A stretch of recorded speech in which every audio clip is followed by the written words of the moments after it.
Imagine a world without skyscrapers, a world where bridges collapse under the weight of trains, and America is just a scattered agrarian nation. One man changed all of that. We marvel at the wealth of Elon Musk or Jeff Bezos today. But if you adjusted Andrew Carnegie's wealth for inflation and his percentage of U.S. GDP, he would dwarf them all. He didn't just make money, he forged the very skeleton of the modern world. But behind the title of Steel King lies a story often skipped in textbooks. It is a story of a starving boy from Scotland, a story of ruthless ambition, blood on the hands, and a final quest for redemption. This is how a pauper became the architect of a superpower. It begins in the grey, damp town of Dunfermline, Scotland, in 1830. To understand Carnegie's drive, you must understand his father's tragedy. Will Carnegie was a proud handloom weaver, but the Industrial Revolution crushed him. Steam-powered factories destroyed his livelihood. Young Andrew watched his father come home in tears, unable to feed the family. That trauma, the terror of poverty, became Andrew's fuel, but it was his mother, Margaret, who had the steel spine. Seeing no future in Scotland, she made a terrifying decision. We are going to America. They sold everything they owned for a one-way ticket to survival. They arrived in Pittsburgh in 1848. It wasn't paradise. It was hell with the lid off. The city was choked with soot and smoke. At 13, Andrew's childhood was over. He got a job as a bobbin boy in a cotton factory, 12 hours a day, 6 days a week, for $1.20. His worst nightmare was working in the cellar, firing the boiler. He was terrified it would explode, as they often did. But he learned a crucial lesson there. To survive, you must be indispensable. He vowed to be the best at whatever he did. His big break came when he became a messenger boy for a telegraph company. The telegraph was the internet of the 9th century. Andrew didn't just run errands. He memorized the faces and names of every important businessman in the city. He built a network before that was even a concept. He also taught himself to read telegraph signals by ear, a rare talent. He was promoted to operator, sitting at the nerve center of American business. He knew the news before the newspapers did.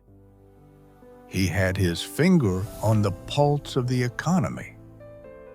Thomas Scott, a railroad executive, took Andrew under his wing. He taught him how to manage big systems and, more importantly, how money works. Scott tipped him off on a stock investment. It cost $500, a fortune they didn't have. His mother mortgaged their house to get it. When the first dividend check arrived, Carnegie had an epiphany. I didn't work for this money. The money worked for me. Eureka! Here is the goose that lays the golden eggs. Post-Civil War America needed to connect East and West. But the Mississippi River stood in the way. Building a bridge across it was considered impossible. Iron was too brittle. Carnegie bet everything on a new material, steel. At the time, Steel was a luxury metal. Using the revolutionary Bessemer process, he mass-produced it. But when the bridge was finished, people were afraid to cross it. They didn't trust the slender steel arches. Carnegie was a marketing genius. He knew a superstition: an elephant will never cross an unsafe structure. On opening day, he led a parade across the bridge led by an elephant. The crowd cheered, fear vanished, and orders for steel skyrocketed.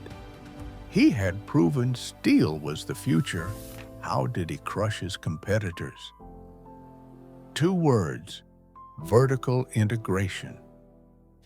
Carnegie didn't just own the steel mills. He bought the iron mines, the coal mines for fuel, the ships and the railroads to transport it all. He eliminated every middleman. He was obsessed with efficiency.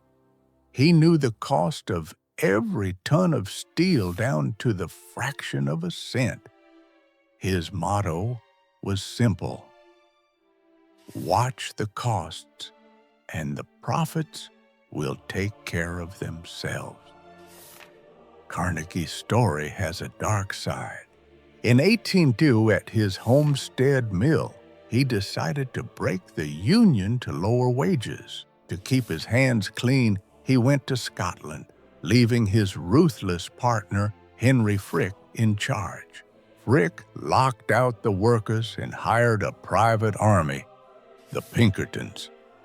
A gun battle erupted. 9 workers and 7 agents died. The press branded Carnegie a hypocrite and a coward. He won the financial battle, destroying the Union, but he lost his reputation. The blood of Homestead stained his soul forever. By 1900, Carnegie produced more steel than all of Great Britain. But at 65, he was tired. He wanted to focus on his soul. Financier J.P. Morgan wanted to buy him out to create U.S. Steel. The negotiation was legendary. Carnegie scribbled a number on a scrap of paper: $480 million. Morgan looked at it and simply said, "I accept." Shaking his hand, Morgan told him, "Congratulations, Mr. Carnegie. You are now the richest man in the world." Carnegie didn't buy islands. He wrote an essay called "The Gospel of Wealth." His philosophy was radical. The man who dies thus rich dies disgraced. He believed in giving people ladders, not handouts.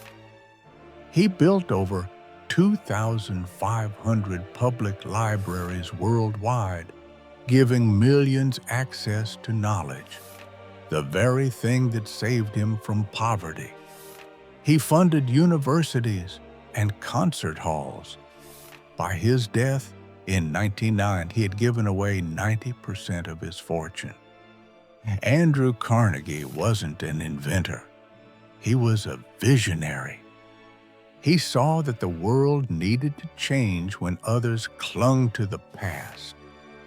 He risked everything on steel when others said it would fail. His steel frames still hold up our cities today, but his true monument isn't the skyscrapers.